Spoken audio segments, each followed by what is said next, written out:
He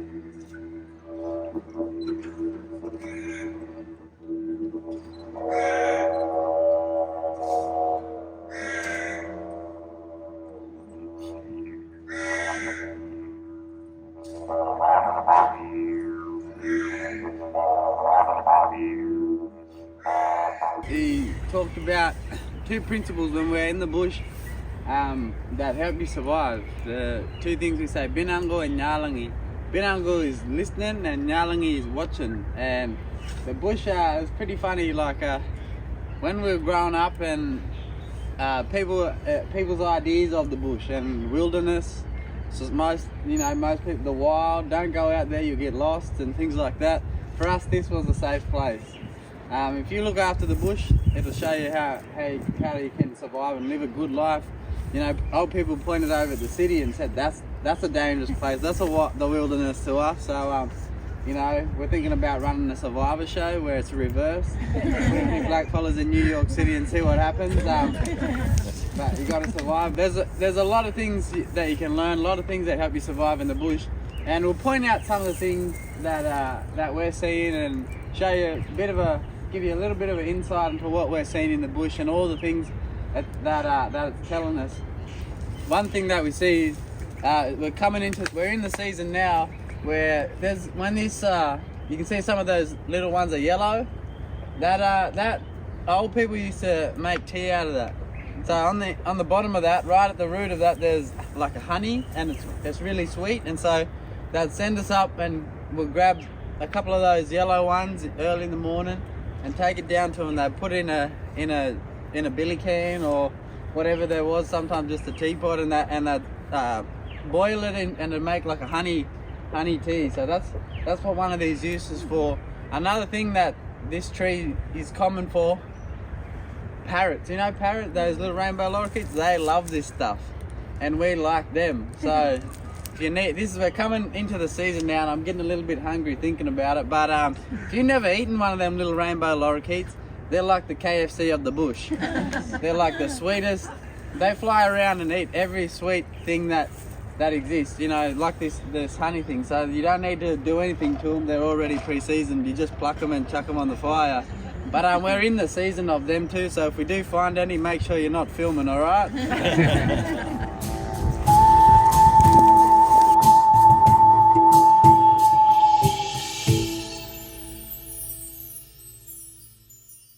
Tree where we're at, it's in our language we call it mungali. And mungali, what its literal translation is, in English they've got about 80,000 words, or 50,000 plus, and it's about 80,000 that we know of. But for us, we've only got about 5,000, so a lot of words have a lot of different meanings. And when we name things, they're pretty literal. Like mungali, mung is a net. So for us, you know, when it comes to this tree, we know what we make out of this tree. It's the one that we get for nets. There's a lot of different uses as well. You know, we make nets out of rope. There's between this tree and one more tree that we'll show you just down here. This is like the BCF for us. Like everything that you need to live a good life, catch plenty of food, you can get and build your shelters. You can get between about 2 or 3 trees. This is one of them trees. Obviously, like I said, the first use that we use is rope, which comes from the inner bark, which looks like this. So once you can see. Someone's got rope from this one, they peeled the bark off, took the inner bark. You can also use the bark for the rope too if you want a bit stronger, a bit thicker rope. But most of the time it was just done by the inner bark. The other use for this tree is it grows straight shoots like this, fairly straight. So this one that we use for a fishing spear as well. Bit like our cheap shop, like $2 shop kind of fishing spear. This one is light. And it can have a few uses. Is pretty good, but it's not gonna. If you want a good one that's gonna last you a long time, like a Bunnings one, then there's another tree that you get it from. But this one is good. The reason why we do use this one is because the tree grows close to salt water. So anytime you see this tree, you know you're near the salt water. But also the tree floats. So you know when it's cold, like this morning, and the water's chilly, and you don't want to be swimming after your spear. That's why we use this one. And that's another use for it. The other use for it is there's a yellow flower that grows on it, and that you can eat that as well. So it's pretty bland, but you know, when you're hungry and it's going to give you nutrients, that's a good thing to remember. Yeah, so it's a bit of a process. You can see I just been standing there, a little bit of rope. So what you got at the moment is a bit of bark. It's not rope, but you turn it into it. And the way you do that is, I'm going to need a fresh piece. But so what we do is double it, get the ends even like that. Strand on this side, just so the right hand strand. What you want to do is just grab that. It's very flat at the moment, but you want to twist it away from your body. So you want to twist it that way. And you want to just not make it flat. You just want it to go cylindrical like that. So twist it so it's quite a tight twist. Once you've done that, then you want to bring that back across this other one. And so it looks a bit like, I'll hold these two ends, just sits like that, almost like a little fish. Sits there like that with a little bit up the top. And then you just use your hand that you're holding it with to pinch that now, and then on that right hand side again, twist it away from your body and just pull it back over the top. And so you kind of use these fingers under, twist with that one, and this one here, you kind of grab that other strand and twist. So it's even, the worst thing you'll do is overcomplicate it. It's even simpler than you think. Just get a little stick about that size, put it on the line like that. And then what happens is you get your bait. I'm going to get a yuggery today, a pippy. I'll turn that like that. Both these ends I'll sharpen up so it looks like a toothpick. Put it like that, and I'll slide the bait straight up over the hook, over the line, up to about that point. So the hook and line sits like that, just sits straight. What happens is fish, he'll swim along, he'll see that sitting like that in the water, see the bait, and then he'll come up, he'll see that sitting there, he'll grab that, and what happens when he puts it in his mouth, that'll turn back sideways, and bang, that sharp point on the each of the stick will jam in its mouth. If he's a greedy fish, jams in its gills. Otherwise, a lot of the time, it just goes straight through the top lip, and that's a very effective and ingenious way of making a fishing hook. And that sort of knowledge, you won't find that in any history books or universities. That lives and breathes in the minds of the people that carry that. And it's a really good example of the knowledge that's in our community, and still strong as ever, that traditional knowledge of hunting and catching things and making things and using the resource. One thing is why you won't find this in the history books, and you won't be able to read about that, is because what happens is when I throw that on the ground, that's all organic material, and it'll be gone within 6 months, no trace of it. There's lots of knowledge like that in our communities.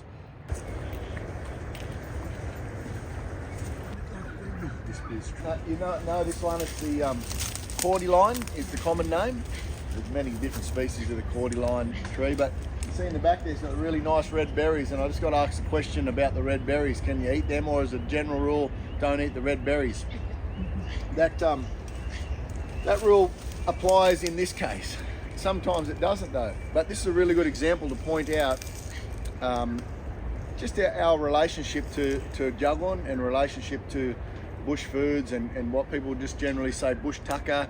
This is all the stuff in the forest, in the bush. But a lot of this knowledge that you hear Juz share today, Mal share, myself share, it's actually not only is it in community, but it actually, that framework and that system is a part of our lives as humans as well, in our relationship to country. And this is a really good example to point that out. The cordyline, this one, nice red berries, they look really juicy and edible. Poisonous as. If you eat them, you get sick pretty quick.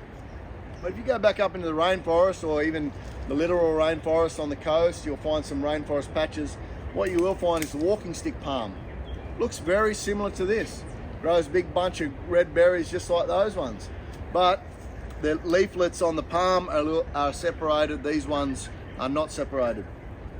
They're more of a broad leaf. But if you were a little bit unknowledgeable, or you had them both side by side, it's very hard to tell the difference. walking stick palm, them fruit are really tasty and they have no toxin whatsoever. But this one in this case it's toxic on the coast. That's a lily-pilly tree, most commonly seen at Macca's drive-thrus now. This is what they use for the hedges. That's where everyone would have seen it. But yeah, this is what it looks like when it's grown in the wild. But it grows them little purple berries and little red ones. And this is what we use. You can eat the berry, but also use for jams and different things like that. That there is the bush alarm, and that bird flies around. It'll follow us around today, and they sing out whenever there's people in the bush. So any kind of animal, that little bird right there, sitting there, the little brown one. And so what they do is they, whenever there's groups or whenever there's people or movement in the bush, like animals and things like that, they'll fly around and make noise and let everyone else and everything else know where they are. So that's their job. It doesn't make hide and go seek very hard.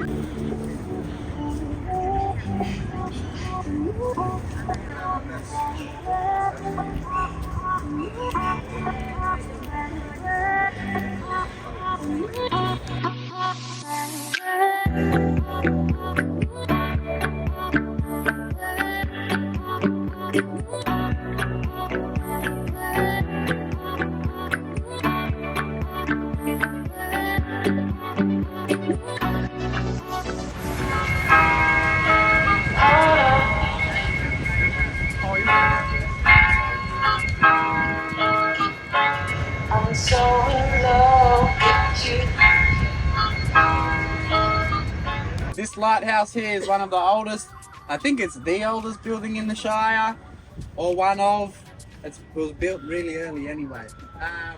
Back when you used to have to come up and light it, you had to have a lighthouse keeper. This is where he lived, and this is the footprint of his old house.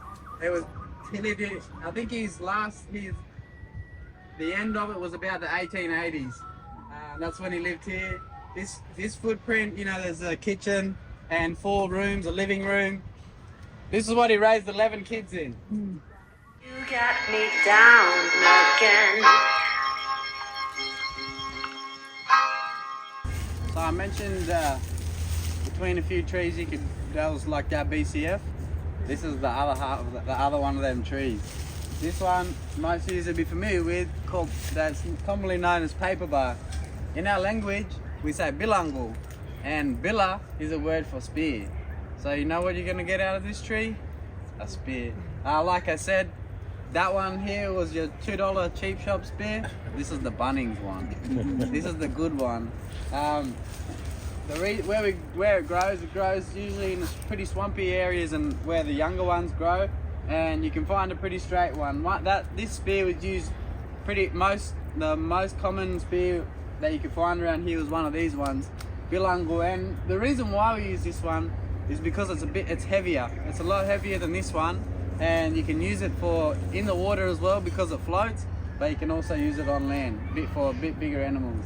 And but there's not just that's not the only use for this tree. Our traditional dwelling, our ngumbij in our language, that's what we use for the roof of this.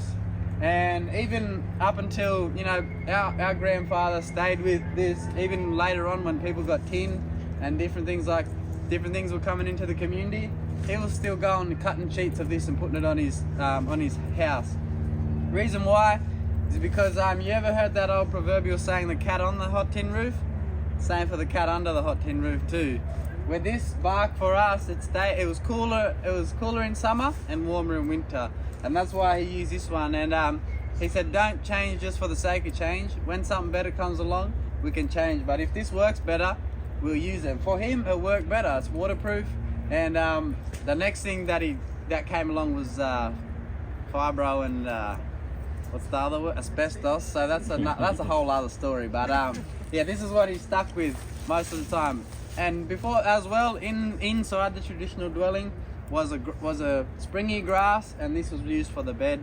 A few different animal skins for blankets if it was really cold. But you know, it didn't take much to live a really good life here. Between this tree and that tree, you can find everything. The other use for this tree is alfoil. So what they did is they cut a sheet of it and go and soak it in the water, wrap up whatever fish that they had or anything that they need to cook, and put it on the fire. And so it steamed it. And that's a really good one if you don't like too crunchy fish. That's the one that they use. And our old fella said to us too, if you're ever caught in a big bushfire and you come across one of these, cut a big sheet of it and go and lay in a ditch, and the fire will burn over top of you. But I haven't tried that one yet. I don't think I will. I think I'll be cooked as well. So yeah, one of you can try it if you want, but I'm not real game.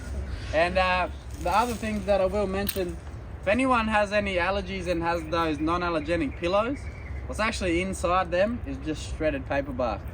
So we invented that too. I'm just waiting for the royalties.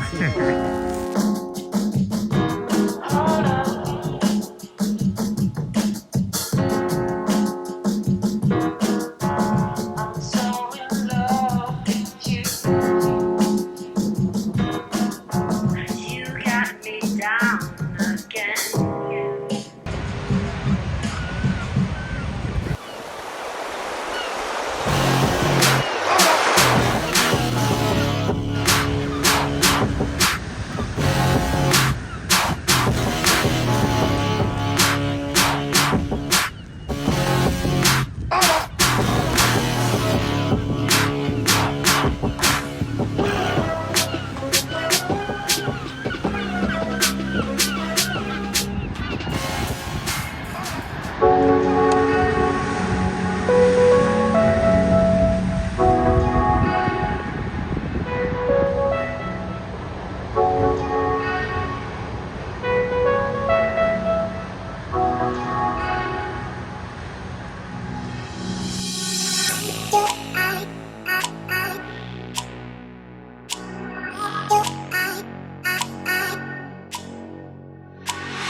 Not just for us, but for the whole country. You know, it's the first place to see the sun in the whole country. So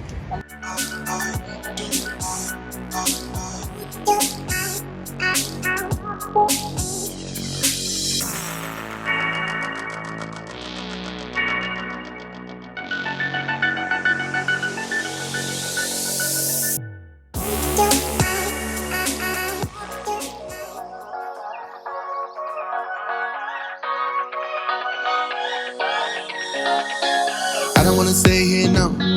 Ain't gonna keep it low now. If you wanna go, let's go. Let's wrap it up and hit the road. I just got an awesome vibe, striking the winner post now. Liberty's on my mind. You've taken off with left the ground. You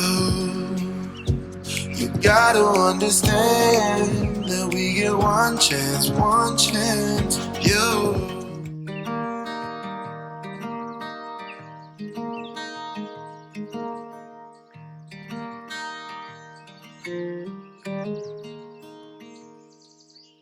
Walk with me. Let's leave the past behind. Walk with me. There's something else we need to find. Say you'll go, don't make me wait. There's no need to hesitate. Let's make footprints in sand. Let's make miracles. Come hold my hand. Let's find something new. Me and you.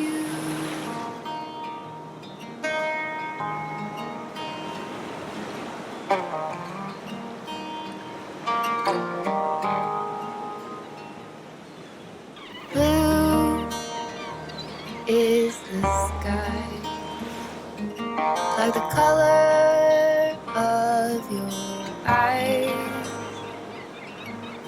Blue is apart. It's been like that from the start. Say you'll stay till the morning light. I'll help you through the fight. Let's make footprints in the sand. Let's make miracles. Come hold my hand. Let's find something new. Me and you.